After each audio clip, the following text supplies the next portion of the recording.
I feel like I'm on a game show. Hi, I'm Franknflirter. I'm a non-binary drag artist from Liverpool. Thank you for joining us on Gyre. So in this conversation, we're basically going to talk about your art as a drag artist, and we're going to talk about how you first started into it, and then we'll go from there. I've always been pansexual, but never been part of like the queer community. I've always just like all my friends. I didn't realize this. I didn't realize this until like 2 months ago. All of my friends are LGBT. Every single one is some type of form of LGBTQIA plus. But I didn't realize that until like the other month, and I was like, oh well, fuck. Because I'd never been part of like the gay community. I'd just like never really been to gay bars, queer spaces, like, you know, Pride. Even though I was like there, I was like on the outside. So was this? And it's only since lockdown. Go on. Oh no, I was going to ask you that. Was it because you didn't know what spaces were there that you could go to? Yeah, kind of. I feel like from growing up in a very heteronormative space and like, I don't know, just being in a straight gay world, you don't know that like this colorful rainbowy place is there, like waiting for you with open arms until you see it for the first time, and then you're just like, oh, I can never go back. Literally, I go to my day job now and I want to kill myself because there are straight people everywhere, and I just don't see straight people anymore. I swear, I've got heterophobia. Do you ever go into like super straight face? It's like, yeah. Obviously, some straight people are fine. I'm not saying like all. Not all straights.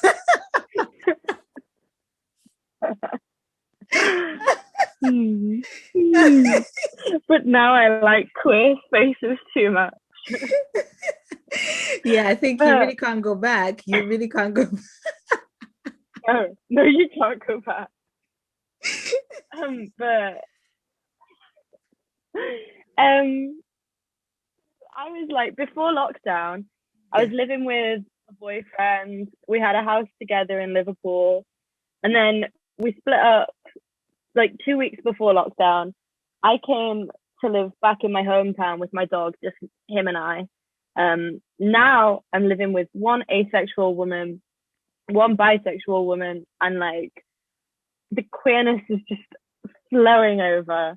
I'm at gay bars all the time, and I've got so many friends who are queer and trans and non-binary, and like just surrounded by the community, and it's so good.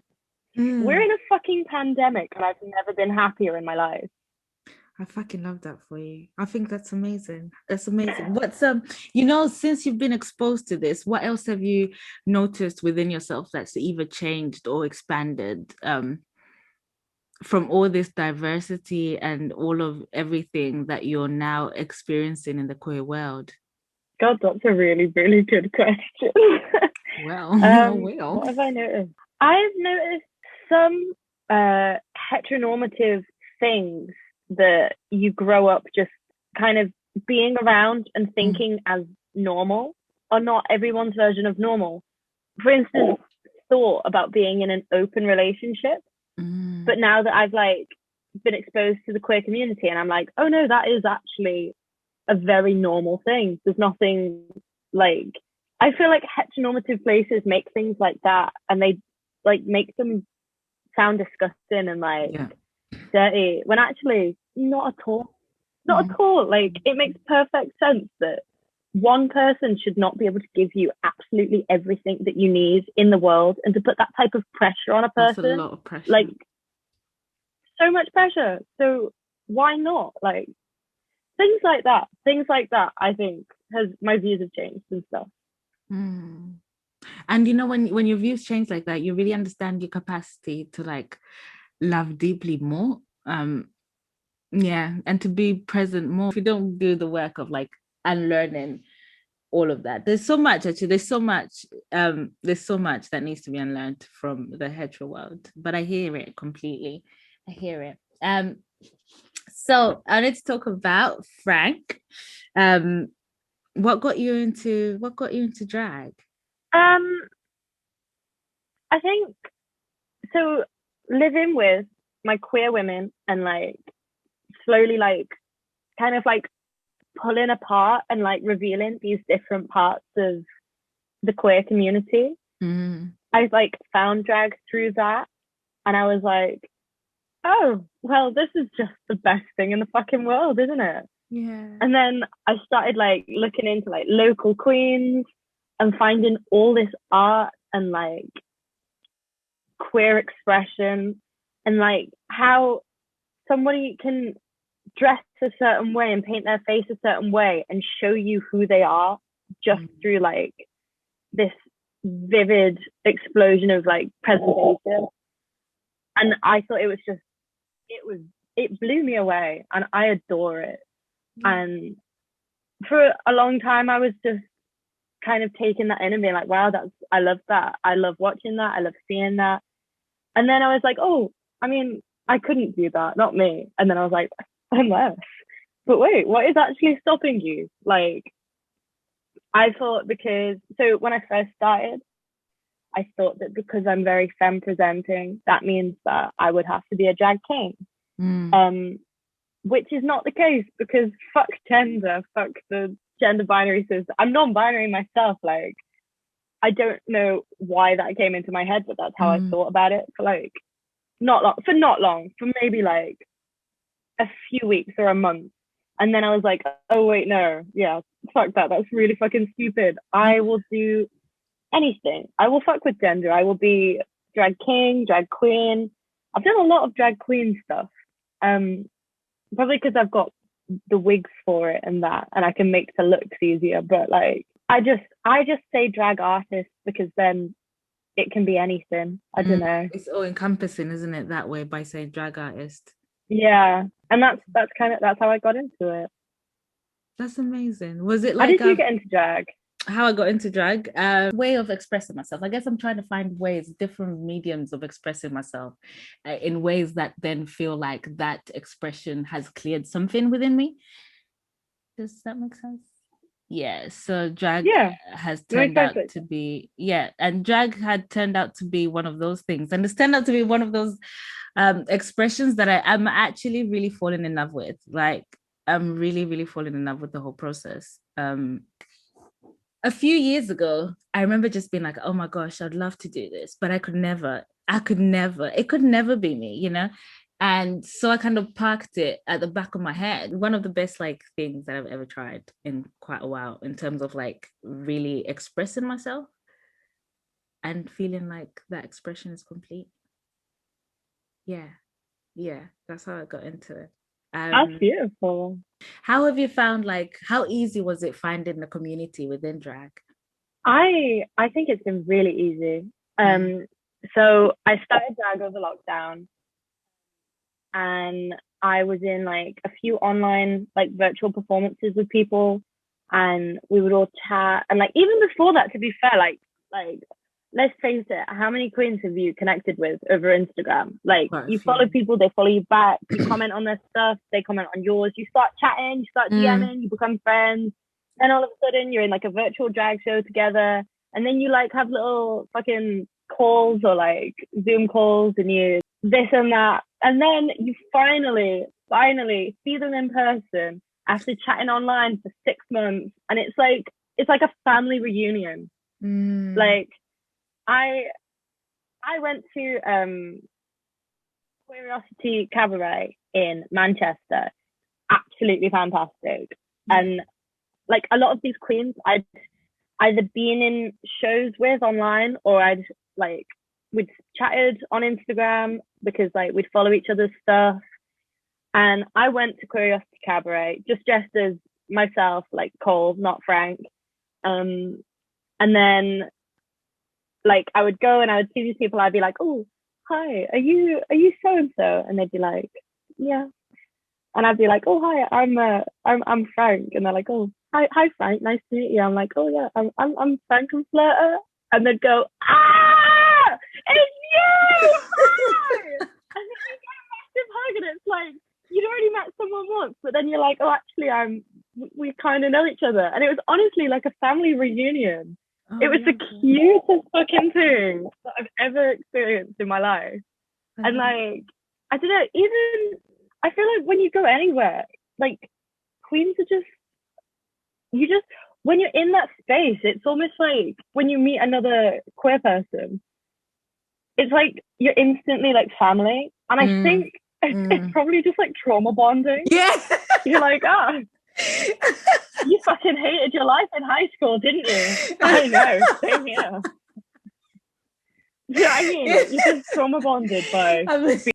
At the core of it, it's like you see each other. You know what I mean? You see each other, and I think when you see someone, and when you see someone and they see you, it's nothing but love, isn't it?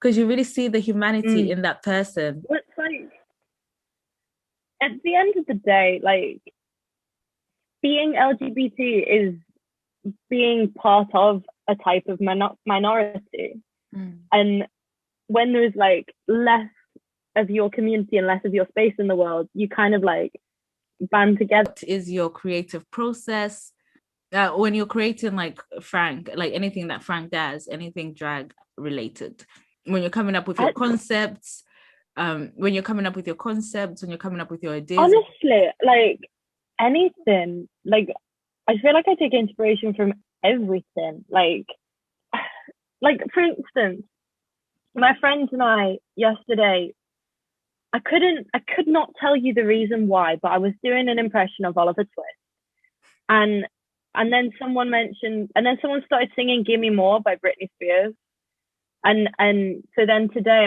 I've gone on to Audacity and I've like edited a track together of like an Oliver Twist number that turns into like a burlesque Britney Spears "Gimme More," but really it's about the girl, and it's so that happened from a joke.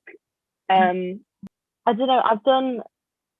So the first ever drag performance I did, I was in a big homemade cardboard washing machine costume, because I really like Mitski and I wanted to do a drag performance to Mitski, and I liked the song Washing Machine Heart and thought, oh yeah, of course, just be a washing machine. So I don't know. Anything and everything. I think music inspires me a lot. I'd say music. So are you always like aware of are you looking for the inspiration, or it just sort of comes and you're like, oh, okay, I can do with that? Most of the time, it's just like everyday life is happening, and then all of a sudden, like I'll see something or I'll hear something and I'll be like, oh, that would be great for a performance. And then I'll write it down on my phone, because otherwise I'd forget them all. So now I've got like a list of performance ideas just from, I don't know, they just appear and I write them down, and that's it. Is that the same what kind about yourself? Do you have a bit like you, actually, a bit like you? I wanted to bring like drag and the power of expression and like mental health. Does any part of it assist or help you in your mental health or mental well-being? I'd say, yeah. I'd say, I think my favorite part of drag is probably the community. I think that there are surrounding yourself with these other queens and kings and things that like discovering so many like-minded people who are there to like lift you and support you, and you want to support them, and you all want to see each other do well, and like you're in the same boat at the end of the day, and you all just want to like be there for one another. Well, that's the community that I feel like I've found anyway. I'd say that's that.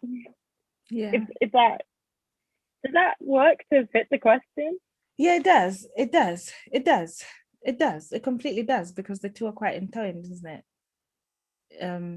Yeah, no, it really does. It really, really does. I feel like the people of like, it's like feeling like you've found your people, and that makes you feel like Well, fucking good, isn't it? Because for once you're actually seen. Again, I guess it all comes down to like, are you feeling seen and supported by the people around you, and in the community? People get you, isn't it? People get you. You don't have to over explain Yeah, yourself. So you spend less time over explaining yourself and more time just getting to enjoy yourself, you know? exactly. And oh, obviously, you'll know being non-binary and getting misgendered, and I've got hair down to my fucking like hips. I know that I'm very femme presenting, but you go into a queer space, and generally you will be referred to by your preferred pronouns. And it's good to just walk in and feel like gender affirmed, because that does not happen in the straight world. But I don't know, I've done singing, and I've worked as a singer for a few years, and like sung fucking Sweet Caroline at some people's hen party, and like it's fine. I liked it because I liked to perform, I like to sing. I've been on stage before, I've done like little bits of acting here and there. Love that. But I've never wanted to I've never had the drive. Like over lockdown, I was like, oh, I should probably fucking make a show reel. Sorry, I can swear on this, right? Yeah, of course, of course. Yeah, okay. Just checking. Just in case. So like, some bits and bobs of performance, and I really enjoyed performing, but I never had the drive to do it. And like I thought over lockdown, oh, I should really make a show reel. I should really make this. I should really do this. I just can't be fucking asked. It's like a cutthroat, everyone's out to get you, like you're there in it for yourself type of world.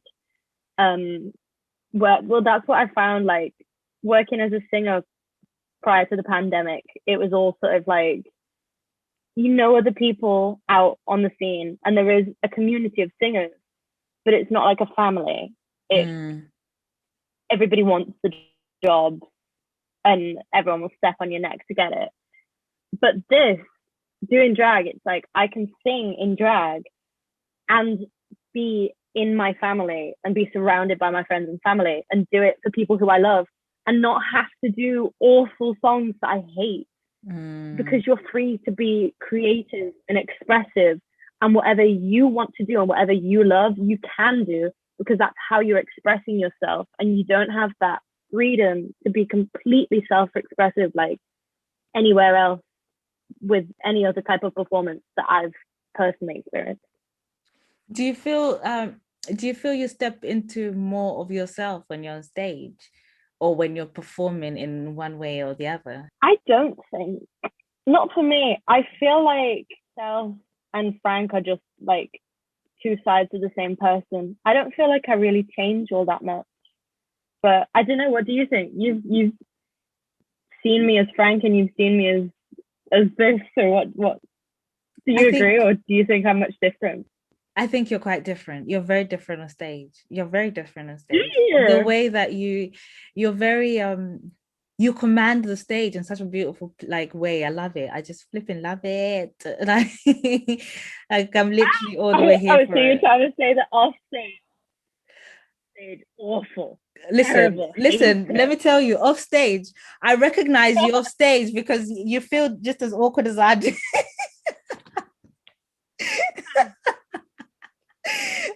You think I don't feel awkward on stage?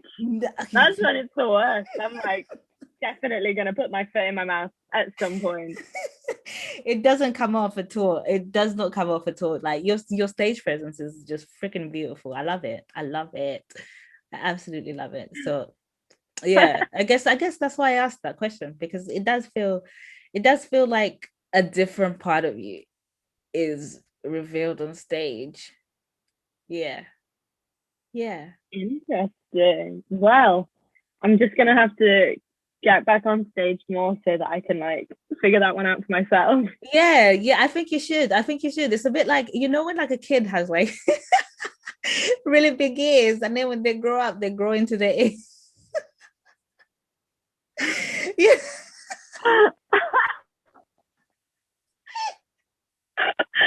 got this. Oh my god. That's what it is. Is it? Yeah. There's a compliment in there. Let me tell you that now.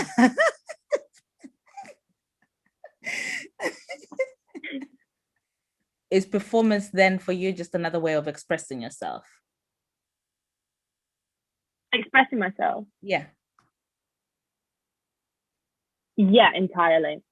Yeah. Entirely. I don't know. I'm quite weird, I guess.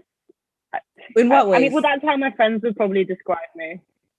I don't know, just like a massive fucking geek, and I don't know. I don't know.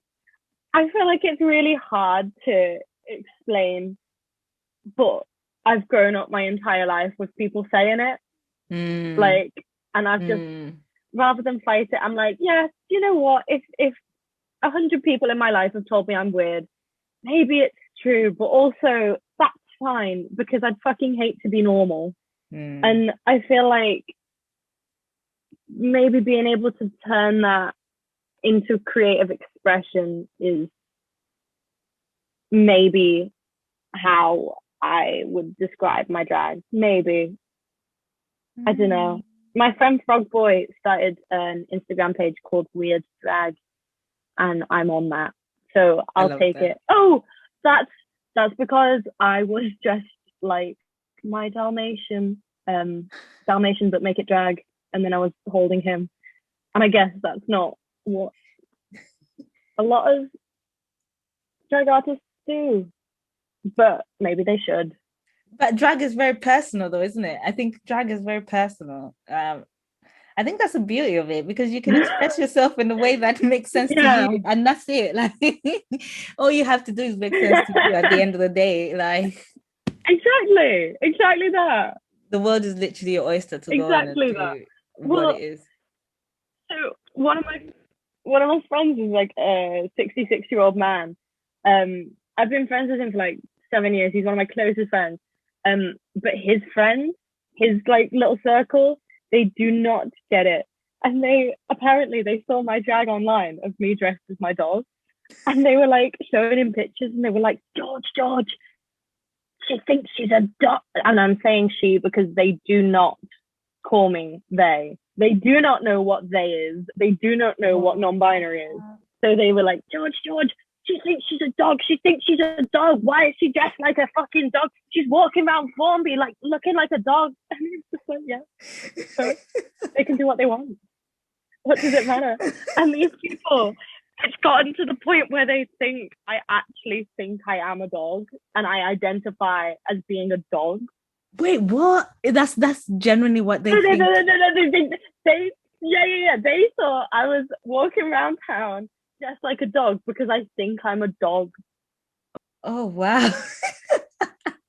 Oh wow. Did you go along with it? I don't see him. They're his friends. He just like spills the tea and like tells me all these little juicy nuggets of like, oh, guess what they think that you think you are today, and this and that. I can imagine, you know, when people gossip, right? I can imagine the excitement that they take the pictures to your friends with, just to be like, look at this new thing. Like, just the exactly that. That's exactly what happens. Oh gosh, that's so sad. You can either get offended or you can laugh it off, because fuck me, God, that's pathetic. Like, some people, I find it hilarious. I find it absolutely hilarious. And I encourage them to continue to think that I think I'm a dog. I'm very okay with that. How do you make sure like you're looking after your mental health throughout all of this? Because I think with being on socials like that and being so visible, surely, do you feel the need to like carve out time for yourself and look after yourself?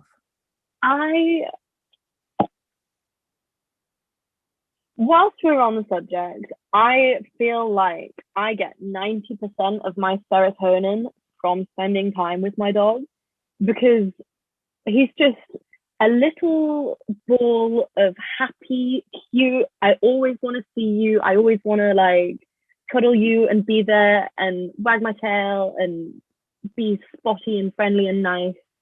And literally, I can't like be sad or let things get to me when I get to come home from work every single day and be greeted by the happiest little bundle of fluff that you've ever seen in your life. Like he's right there.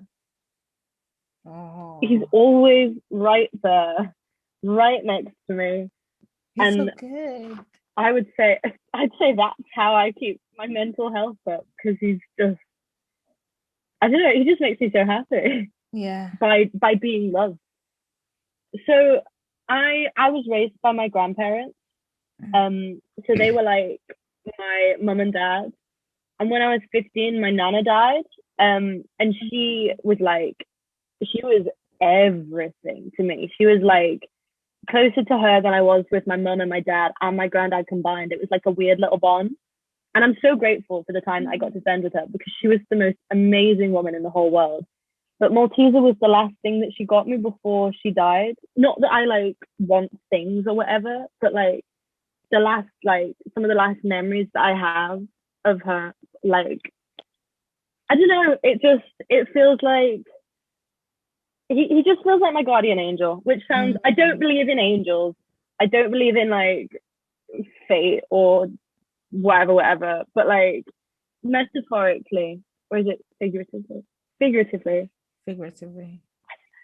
He feels like my guardian angel, and he's just been there, and he's always like, since the hardest times in my life, since living with a shitty partner and like just feeling really sad, like whatever, he's always been there. Like he's always been there, and just he just has to like put his little paw on me, and I'm like, I feel good now. And like, I don't know. Oh, that's beautiful. I think that's the one thing that dogs have over cats. I mean, I'm not making this a dogs versus cats thing, just like but I'm just saying you're gonna have to I think about this a lot where you can use a dog as an emotional, like a dog will be there for you emotionally, but a cat, imagine wanting to get like a cuddle from a cat will just look at you and be like, really, that's what you want right now? So no, but that's beautiful. That's beautiful. I know.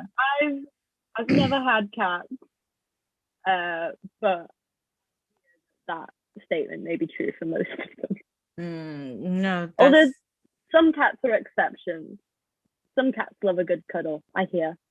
Word on the grapevine. I don't know. Well, but then cats are a really good teacher of like consent though, because cats are really all about, you need to respect their, like you need to respect what a cat is telling you.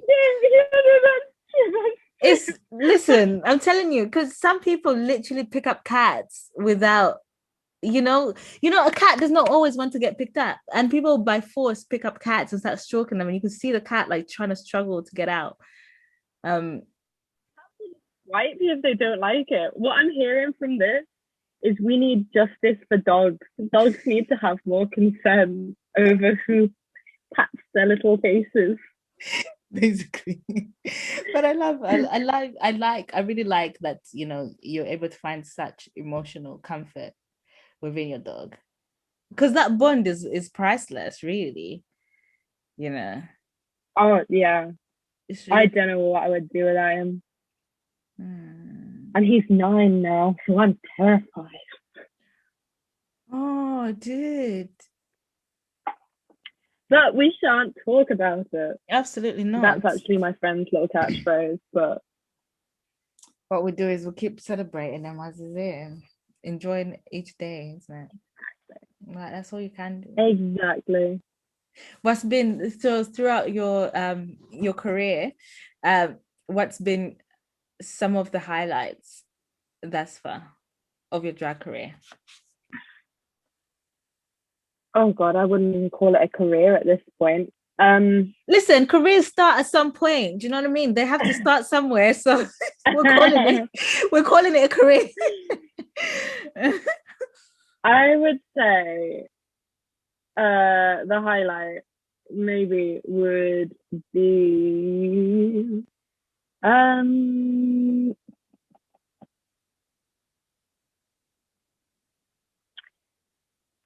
I don't know, for some people, like I feel like the normal answer would be like getting to perform at the Glory, because that's like quite cool. But I think the highlight for me would probably just be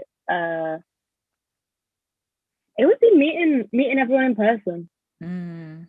That's definitely been the highlight. But or yeah, I don't know. Do you mean highlight as in like what's been my favorite part, or like whatever you would class as something that's memorable? And don't feel like it has to be, it doesn't have to be the performance. It doesn't have to be the performance. Even just you saying meeting everyone is, I think it's a very valid highlight.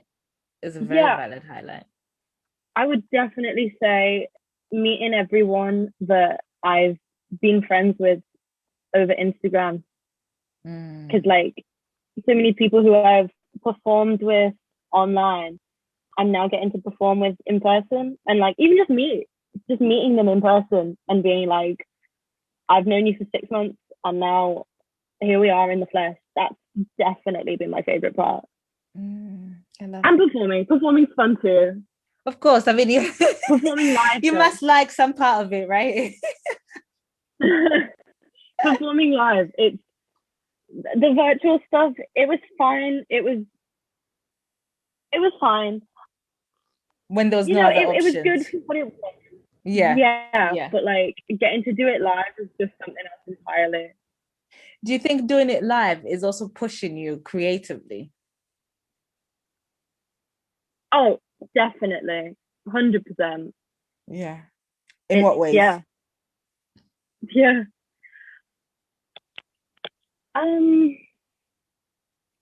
Having to come up with different shows in short spaces of time.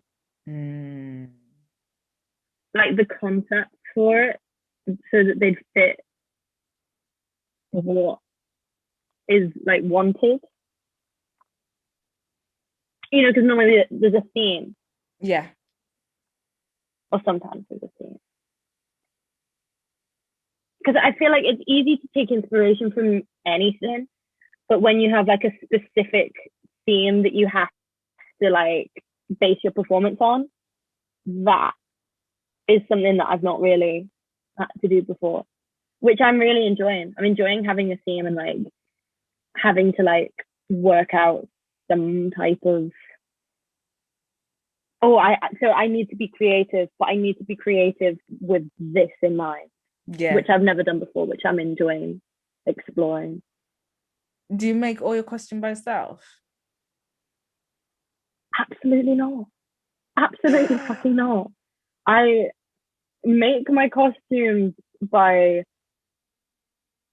I've made some of my costumes. But mostly I like jumble different bits and pieces together and hope for the best. I think about your tape costume often. My tape costume. I don't even think that you can call that a costume. I put duct tape over my hole and hope for the best. Like, that's all that was. I couldn't even wear a thong. I had to just I was 100% naked with only police tape and a pair of heels. When that's I saw, not a costume. Maybe it is. It is a costume. It is a costume. Even as we were getting ready, I looked at you, put that on, and I said, "That's a star there. That's a superstar there."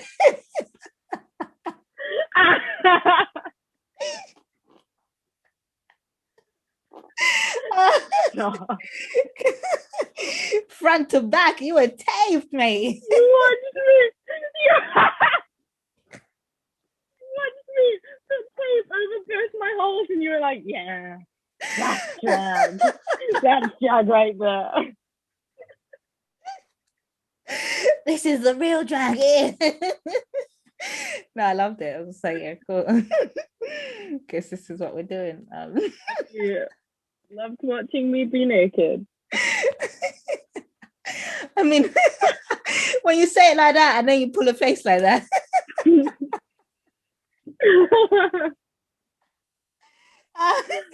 Okay, so if someone said that they would want to explore drag, what would your tips be for them?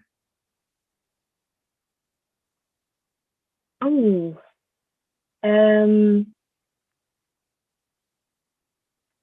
if someone wanted to start exploring drag, what would be my tip? Yeah.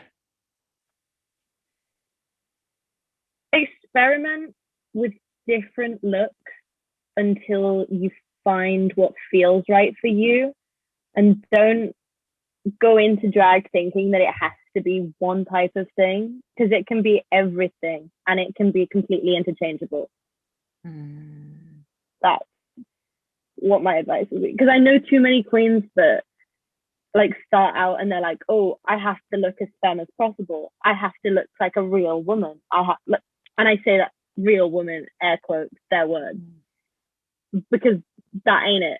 Drag is everything that you want it to be and more, and you should explore all aspects of that for your life. Sitting down and saying, this, it has to be in this box. Is drag one of the first places? Is drag one of the places where you found that the box really didn't exist? 100%. 100%. I have never, ever found some type of art form where the box does not exist. There's no lines that you have to like paint between, like the pages don't run out, like you can just do anything. It's fantastic. I've seen some weird fucking things and some beautiful things and some like emotional things and political things. Anything. Literally anything. I love it. I love it so much. Okay, thank you so much for joining us. Oh, thanks for having me. It's been interesting. Interesting is a good word. We'll go with interesting.